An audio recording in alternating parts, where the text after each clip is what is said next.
दोस्तों अक्सर आपने सुना होगा रोजमर्रा की लाइफ में जो हम उठते बैठते हैं दोस्तों के बीच में, तो अक्सर बात एक शब्द का इस्तेमाल किया जाता है, कुर्की करना। मतलब किसी भी चीज को, प्रॉपर्टी को कुर्क कर देना। आपने बहुत कम देखा होगा रियली में ऐसा होता हुआ, पर हाँ, हमारे देश के कानून में कुर्की करने का प्रावधान जरूर है। साथ में ही कब प्रोक्लेमेशन बन जाता है, कब प्रोक्लेम्ड ऑफेंडर घोषित हो जाता है, मतलब भगोड़ा घोषित हो जाता है कोई भी व्यक्ति जो एक्यूज है किसी भी क्राइम में, किसी भी एफआईआर में उसका नाम है, पर वो कोर्ट की प्रोसीडिंग का हिस्सा बनना नहीं चाहता, बच रहा है, भाग रहा है या फिर अपने आप को बचा रहा है। अब इसकी प्रोसीडिंग चलती है। कैसे प्रोसीडिंग चलती है?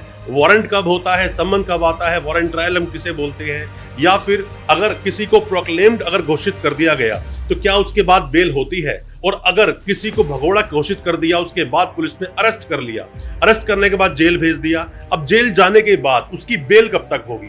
ये कई सारे सवाल हैं हमारे दिलों में। खास करके लोग ये बोलते हैं सर 82 की प्रोसीडिंग क्या होती है, भगोड़ा कब घोषित कर दिया जाता है, या फिर एक होता है रेड कॉर्नर नोटिस, मतलब किसी भी आप अगर गए किसी भी एयरपोर्ट में वहां आपको अरेस्ट कर लिया जाएगा। वो हम किसी और टॉपिक में लेंगे, पर आज अपनी इस वीडियो में हम बात करने वाले हैं 82 और 83 की प्रोसीडिंग के बारे में, जो सीआरपीसी 1973 के सेक्शंस है, किस तरह भगोड़ा घोषित किया जाता है कोर्ट द्वारा, उसके बारे में आज बात करूंगा अपने इस वीडियो में। ज्यादा कुछ जानने के लिए दोस्तों बने रहिए हमारे इस वीडियो के साथ। नमस्कार दोस्तों, फिर एक बार स्वागत करता हूं आप सभी का अपने इस YouTube चैनल पर, जिसका नाम है क्रिमिनल प्रैक्टिस, और मेरा नाम है वीरेंद्र वर्मा। जैसा कि आप सभी जानते हैं, हम चीटिंग एंड फॉर्जरी जैसे संगीन केसेस पर डिस्कस करते हैं अपने इस चैनल पर, और आपको बताते हैं आपके कानूनी अधिकार। अगर आपका भी नाम आया है किसी भी तरह के चीटिंग या फॉर्जरी जैसे संगीन केसेस में, तो हो सकता है कि ये वीडियो आपके बहुत काम का हो, इसलिए वीडियो को अंत तक पूरा देखें। दोस्तों, जाने अनजाने में अक्सर लोगों से गलतियां हो जाती हैं। उन्हीं गलतियों का बहुत बड़ा खामियाजा उनको भुगतना पड़ता है। ये गलतियां कई बार वकील साहब के जरिए हो जाती हैं, कई बार आपकी नासमझी से होती है, और कई बार आपकी फालतू की जो इंटेलिजेंसी होती है वहां गलतियां हो जाती है। जो चीज आपको आती नहीं बहुत अच्छे से, उस पर ज्यादा एक्शन लेने की जरूरत भी नहीं है। दोस्तों, अगर आप आए हैं पहली बार हमारे चैनल पर, पहली बार देख रहे हैं हमारी इस वीडियो को, मैं रिक्वेस्ट करना चाहूंगा अभी हमारे चैनल को सब्सक्राइब करें, साथ में लगा बेल आइकन जरूर दबा दें, ताकि इसी तरह की जो हम प्रैक्टिकल जो वीडियोस लेकर आते हैं, कोर्ट में क्या चलता है प्रैक्टिकली बताते हैं, जो हमारे पर्सनल एक्सपीरियंसेस हैं उनको आपके साथ शेयर करते हैं, ये सब एक्सपीरियंसेस आप तक पहुंच सके और आप अपने आप को जानकार बना सके। कोई भी केस कहीं भी किसी के नाम पर जब दर्ज होता है, एफआईआर में नाम आता है, आप भागना शुरू कर देते हैं, एंटीसिपेटरी बेल लगाते हैं। एंटीसिपेटरी बेल नहीं मिलती है, पर फिर भी अपने आप को सरेंडर नहीं करते हैं, ये बचते हैं कानून से। या फिर किसी भी मामले से आपका नाम आया, या फिर आप अभी जेल से बाहर आए, आपने कोर्ट की जो डेट्स हैं उनको फॉलो ढंग से नहीं किया, कोर्ट की जो डेट्स आती हैं उस पर जाके प्रेजेंट आप नहीं हुए, और कोर्ट की प्रोसीडिंग को ठीक से आपने फॉलो नहीं किया, आप फरार है, वहां पर आपके अगेंस्ट समन भी हुआ, वारंट भी हुआ, और फिर भी आप सामने नहीं आए। कैसे चलती है प्रोसीडिंग, पहले आप ये समझिए। इसको करने के लिए पहले बेसिकली 3 मेन पॉइंट्स को आपको समझना बहुत जरूरी है। सबसे पहले होता है समन। किसी के लिए भी अगर मान लीजिए कि आज आपकी बेल हो गई, आप बाहर हैं, 2-4 महीने आप जेल काट के आए हैं, आप बाहर हैं, और अब कोर्ट की प्रोसीडिंग शुरू होती है। यहाँ आपको समन किया जाता है, क्योंकि आप गए नहीं हैं, समन आपके पास आया, पर आप फिर भी कोर्ट नहीं जाते हैं। अगला स्टेप क्या होगा? आपके अगेंस्ट वारंट कर दिए जाएंगे।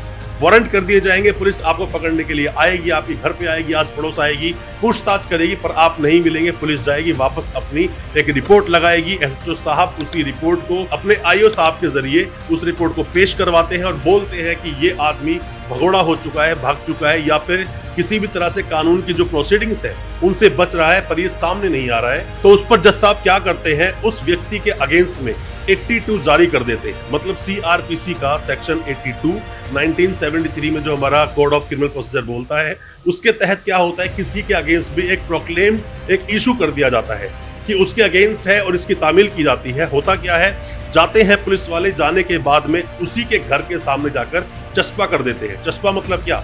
एक वो लेटर जो पूरा कोर्ट से बनकर आया है, वो व्यक्ति किस अपराध में भागा हुआ है, किस अपराध में उसकी जरूरत है, और कब आके तलब करना है उसको। 30 दिन का ये टाइम होता है। 30 दिन का टाइम कब से काउंट होता है? 30 दिन का टाइम काउंट होता है जब से वो प्रोक्लेम करते हैं, जब से उसको वो चीज, जैसे मान लीजिए न्यूज़पेपर में छपवा दिया, न्यूज़पेपर में छपवा दिया, तो वहां से 30 दिन काउंट करना आप शुरू कर दो, और वहां पर डेट लिखी होती है कि इस डेट को इस कोर्ट में आकर आपको प्रेजेंट होना है, कोर्ट की जो प्रोसीडिंग है उसका हिस्सा बनना है। अब मान लीजिए, अब आप बोलते हैं कि सर अगर हम प्रेजेंट हुए जाकर उस डेट पर तो क्या होगा?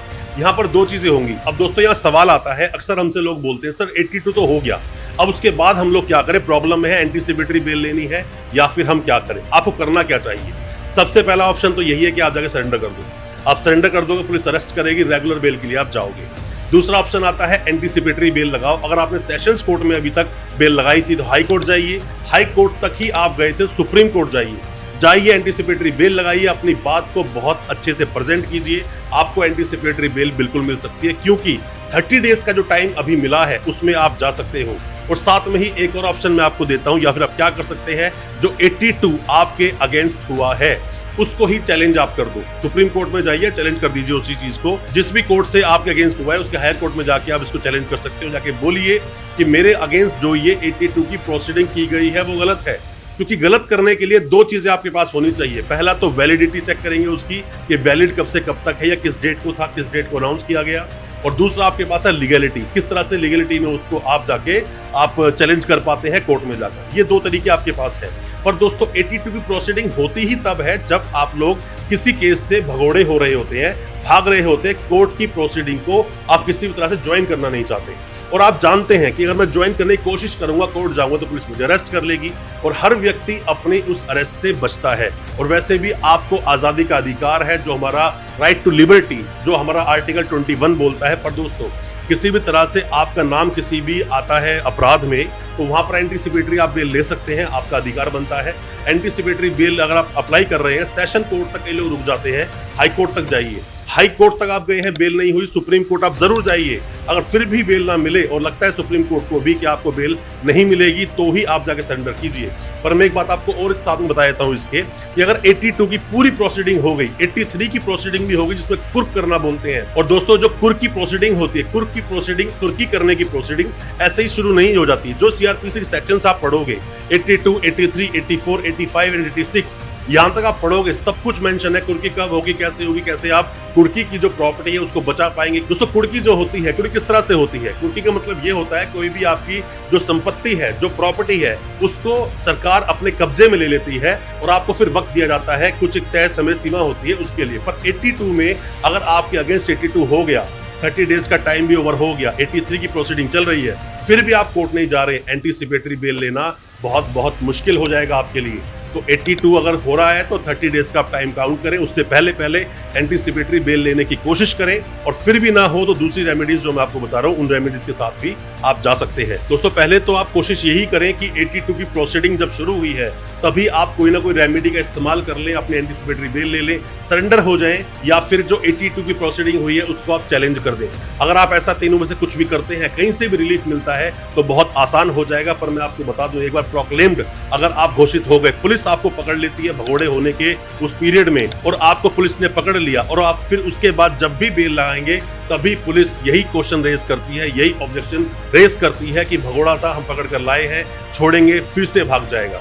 तो बेहतर है या तो आप ऐसे में अपने आप को सरेंडर करें, एंटीसिपेटरी बेल लगाएं, या फिर 82 को चैलेंज करें। तीनों ही तरीके आपके पास हैं, पर कोशिश करें पहले तो सम्मन पे ही आप चले जाएं। सम्मन जाएंगे, जैसे वारंट के ऊपर पहले मैंने आपको बताया है, पहली वीडियो बनाई थी कि बेलेबल वारंट और नॉन बेलेबल वारंट कैसे होते हैं, कैसे कटवाए जाते हैं। साथ में सम्मन आया, सम्मन के आते ही आप जाएं, कोर्ट की प्रोसीडिंग को आप फॉलो करें। प्रॉब्लम है, आपको डर लगता है, या कोई भी ऐसा आपको लगता है कि मुझे किसी तरह पुलिस अरेस्ट कर सकती है, वकील साहब को अपने साथ लेकर जाए। वारंट आपके नाम का अगर हो गया तो दोस्तों वारंट में क्या होता है कि हालांकि ऐसे मामलों, जो आपराधिक मामले होते हैं, जो कॉग्निजेबल ऑफेंसेस होते हैं, सीरियस नेचर के अपराध होते हैं, ऐसे मामलों में पुलिस को वारंट की जरूरत ही नहीं है आपको अरेस्ट करने के लिए। वो कोई जाकर कोर्ट से जाके वारंट नहीं लेगी आपको अरेस्ट करने के लिए, वो ऐसे ही आपको अरेस्ट कर लेगी। पर बेहतर है कि अगर ऐसे मामला कुछ आगे बढ़ता है तो जल्द से जल्द रेमेडीज का इस्तेमाल करें, क्योंकि बहुत सारे लोग अपने हिंदुस्तान में अपने कानूनी अधिकार को ना जानने की वजह से भी जेल जाते हैं, और बहुत महीनों तक उन्हें जेल काटनी पड़ती है। कोई भी किसी भी तरह का सवाल है आपके दिल में, किसी भी तरह का सवाल आप पूछ चाहते हैं, आप कमेंट बॉक्स में कमेंट करें या हमें व्हाट्सएप करें हमारे किसी भी तरह की मदद के लिए। और दोस्तों अच्छा लगा आज का वीडियो, हमारी वीडियो को ज्यादा से ज्यादा अपने दोस्तों, परिजन, परिवार में शेयर करें, ताकि वो भी अपने आप को कानूनी जानकार बना सके। अच्छा लगा आज का वीडियो, हमारे चैनल को सब्सक्राइब करना बिल्कुल ना भूलें, साथ में लगा बेल आइकन जरूर दबा दें, ताकि इसी तरह की लीगल अवेयरनेस की वीडियोस हम आपके लेकर आ सके सबसे पहले। बहुत शुक्रिया दोस्त, धन्यवाद हमारे इस वीडियो के साथ बने रहने।